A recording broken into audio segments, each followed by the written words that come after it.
Bonjour à tout le monde, j'espère que vous allez bien. Bienvenue sur ma chaîne pour cette petite lecture de Fenêtre sur soi pour le mois de juillet. Vous les trouverez donc dans la page d'accueil évidemment de la chaîne YouTube. Les cartes que j'ai utilisées pour cette fenêtre sur soi sont les petites bleues. Oula, les petites bleues ici, comme ça, très jolies. On va pas prendre la tour. On va prendre quelque chose de plus sympathique que la tour. On va prendre le pape. Tiens, le pape. Alors, il s'agit du Tarot Made Easy, n'est-ce pas? Voilà. Et puis, les autres cartes que j'ai utilisées pour le conseil sont le Anaka Tarot que vous connaissez puisque je l'utilise maintenant depuis quelques temps aussi. Voilà, donc ces lectures de fenêtres sur soi, vous en avez l'habitude, j'en ai fait plusieurs. Il faut vraiment prendre ça comme une ouverture sur soi, sur un sujet, un domaine, une question, un point qu'on traverse actuellement. Donc c'est vraiment très ciblé là actuellement. Ces vidéos se veulent être des suggestions, des pistes à creuser, des portes à ouvrir pour vous aider. Il peut y avoir un mot-clé, une phrase, quelque chose qui fasse tilt et qui vous permette de dépasser la situation. Et donc, bien évidemment, comme je le dis dans chacune de ces vidéos, allez consulter votre signe ascendant et votre signe lunaire parce que ça fait d'autant de mots-clés, de phrases-clés qui peuvent vous aider. Et puis surtout, ça fait de la lecture quelque chose d'un petit peu plus personnalisé que ce que vous connaissez déjà. Alors ensuite, le reste du programme sera donc le 25 juillet. Nous aurons la vidéo de lecture intuitive pour le mois d'août. Et puis pour le mois d'août également, je vais tâcher de vous préparer une petite fenêtre sur soi aussi, entre quelques jours de congé que je vais m'octroyer. Si j'ai le temps, je tâcherai de faire à la fin du mois de juillet peut-être une petite lecture de vie sentimentale, mais sans extension. Ça va être juste pour vous amuser comme ça durant vos vacances, durant l'été. Je ne le promets pas, je ferai de mon mieux, on verra si j'y arrive, d'accord? Et puis 25 août, bien évidemment, on reprend les lectures mensuelles intuitives. Et puis pour la rentrée, septembre, octobre, je verrai à quel moment exactement je vous ferai une lecture de vie sentimentale avec extension cette fois-ci parce que c'est beaucoup plus profond, c'est beaucoup plus creusé, plus détaillé, il y a beaucoup plus de détails.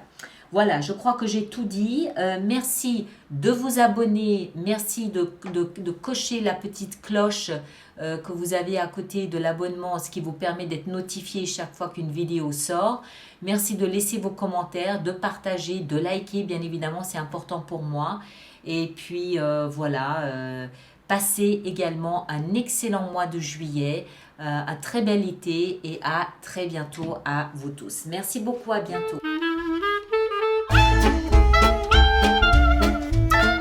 Scorpion, bonjour et bienvenue sur ma chaîne pour votre petite lecture de fenêtre sur soi pour ce mois de juillet. J'espère que vous allez tous très très bien.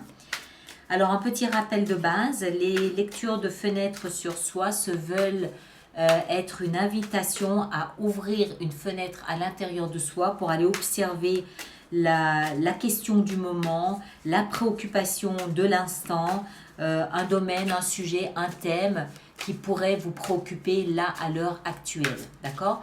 Ces vidéos peuvent être des pistes à explorer, des portes à ouvrir, des suggestions, des idées, des mots-clés.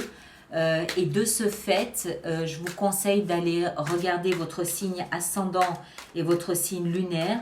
D'une part parce que vous aurez d'autres idées, d'autres mots-clés évidemment, et puis surtout aussi parce que ça fera de cette lecture une lecture un peu plus personnalisée que ce qu'elle n'est, puisqu'elle reste très générale, cela va de soi.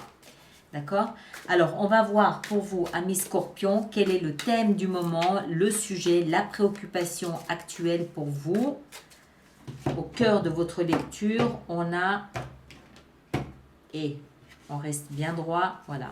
Ici, on a la reine de denier. Ok. Alors, la reine de denier nous explique que au cœur de votre préoccupation,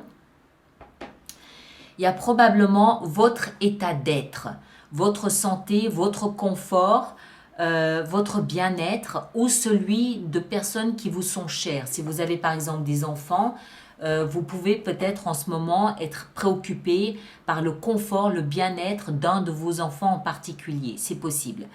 La reine de denier, c'est une énergie homme ou femme, hein, ça n'a rien à voir. C'est une énergie qui est très femme au foyer, donc qui va s'assurer que il y a de la bonne nourriture dans le réfrigérateur, qu'il y a suffisamment d'heures de sommeil, qu'il y a du calme, qu'il y a du repos, qu'il y a de la fraîcheur, qu'il y a l'attention, l'écoute et l'amour nécessaires dont chacun a besoin. Qu'il n'y ait pas d'énergie toxique de l'extérieur qui vienne polluer une bonne ambiance de famille équilibrée et sereine. Alors ça, encore une fois, pour les autres, mais aussi pour vous.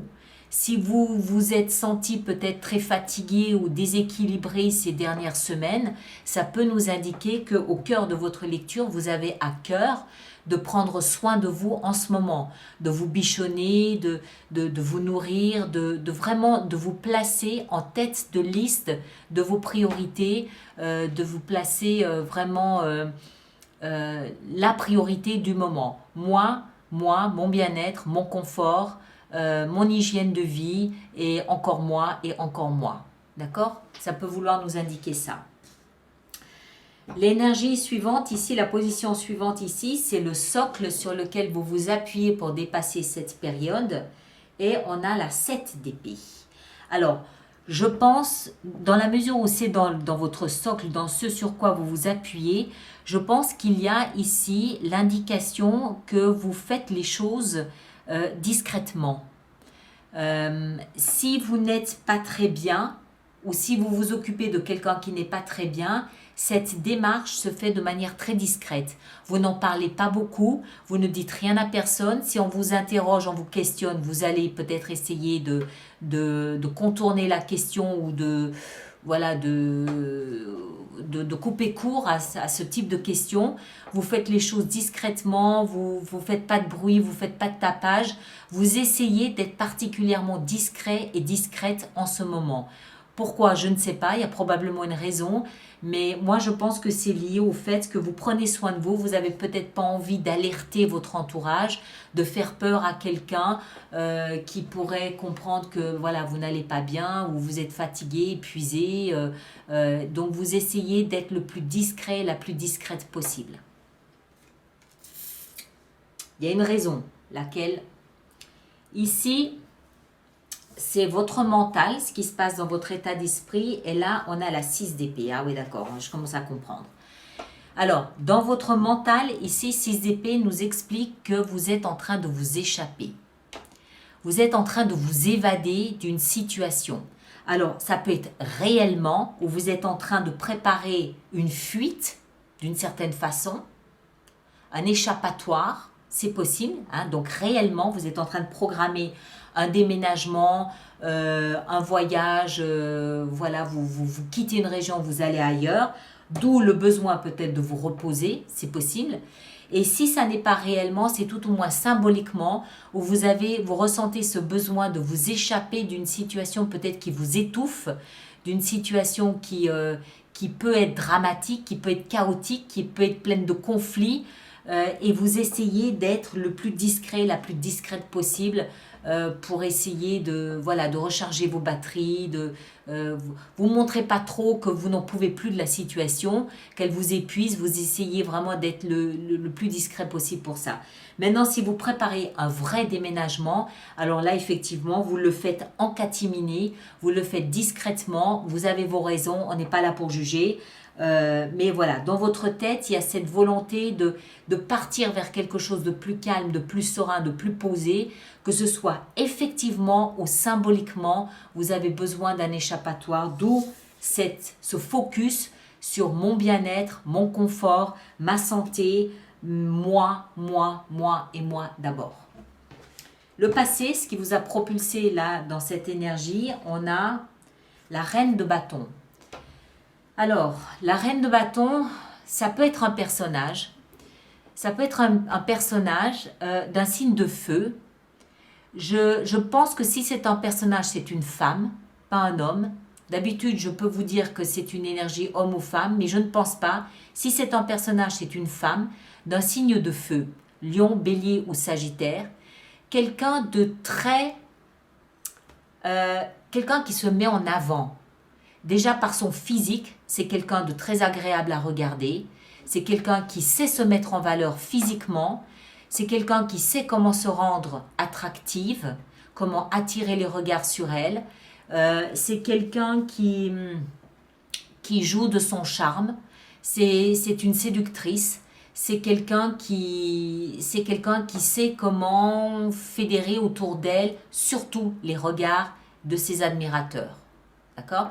Si ça n'est pas un personnage, c'est une énergie que vous avez endossée, où vous étiez peut-être un petit peu dans la surexposition de vous-même. C'est possible aussi. Vous étiez peut-être dans une situation où on vous remarquait, où vous aviez dû assurer, où vous avez dû peut-être prendre la parole, vous avez dû rassurer par votre présence. Vous étiez surexposé. Et c'est peut-être ce qui vous a fatigué et qui vous amène aujourd'hui à devoir vous barricader. C'est possible aussi. Et là où vous allez, c'est vers la 4 de bâton. Vous allez effectivement dans un endroit, hein, on l'a dit, si c'est réellement que vous partez, vous allez dans un endroit où vous allez pouvoir célébrer quelque chose, vous allez festoyer, vous allez retrouver ici, dans l'avenir, une forme de stabilité, une forme de confort au foyer, de sécurité au foyer, dans votre foyer. Vous allez peut-être vers un mariage, vous allez peut-être vers la célébration d'un mariage ou la célébration d'une fête quelconque dans votre famille, dans votre foyer. Moi, ce que je comprends, eu égard aux cartes qu'on a ici, c'est que vous partiez réellement, c'est-à-dire physiquement ou symboliquement, que vous vous échappiez d'une situation, vous le faites de manière positive, vous le faites à bon escient et le résultat sera beaucoup plus de stabilité, beaucoup plus de sécurité. D'accord? Même si vous ne deviez vous échapper que mentalement, par le biais de la lecture, voilà. Vous allez dans un endroit où vous allez retrouver une sorte d'apaisement, de stabilité. Maintenant, si vraiment vous partez, vous déménagez, vous quittez une région physiquement, vous allez vers un endroit beaucoup plus stable, un endroit qui est votre foyer, un endroit où vous allez pouvoir fêter quelque chose, ne serait-ce que le chemin parcouru, ne serait-ce qu'une pendaison de crémaillère par exemple, vous allez pouvoir faire une fête. Mais c'est en tous les cas un endroit où vous vous sentirez beaucoup plus en sécurité que là où vous êtes là maintenant. Ok ? Donc, si la vie, l'univers, vos guides, vos anges, ce que vous voulez, vous leur donnez le nom que vous voulez, avez un conseil à vous donner, quel serait ce conseil? Quel serait ce conseil? Ce serait de chevalier de bâton, de partir. De partir. Chevalier de bâton, l'aventure, l'étranger, le voyage, le déménagement, quelque chose de plus gai, de plus joyeux, de plus amusant vous attend ailleurs, de plus palpitant vous attend ailleurs. Hein? C'est la vie palpitante, excitante, créative, passionnée, passionnante qui vous attend ailleurs. Peut-être dans un autre pays, c'est possible, mais quelque chose de plus, volcanique, de plus chaud, de plus vivant vous attend ailleurs. Donc soyez ce chevalier, n'hésitez pas à enfourcher votre cheval pour parcourir des kilomètres de désert au galop. Vous allez avoir cette sensation d'être vivant, d'être vivant ou vivante et voilà, et ça correspond à votre lecture de toute façon. Je pense que vous partez réellement physiquement quelque part ailleurs. D'accord mes chers? Allez voir votre signe ascendant et votre signe lunaire pour compléter cette lecture. Merci de partager, de liker, de laisser vos commentaires et de vous abonner si ça n'est pas déjà fait. Et on se retrouve le 25 juillet prochain pour les lectures intuitives du mois d'août. Merci beaucoup à vous et à bientôt.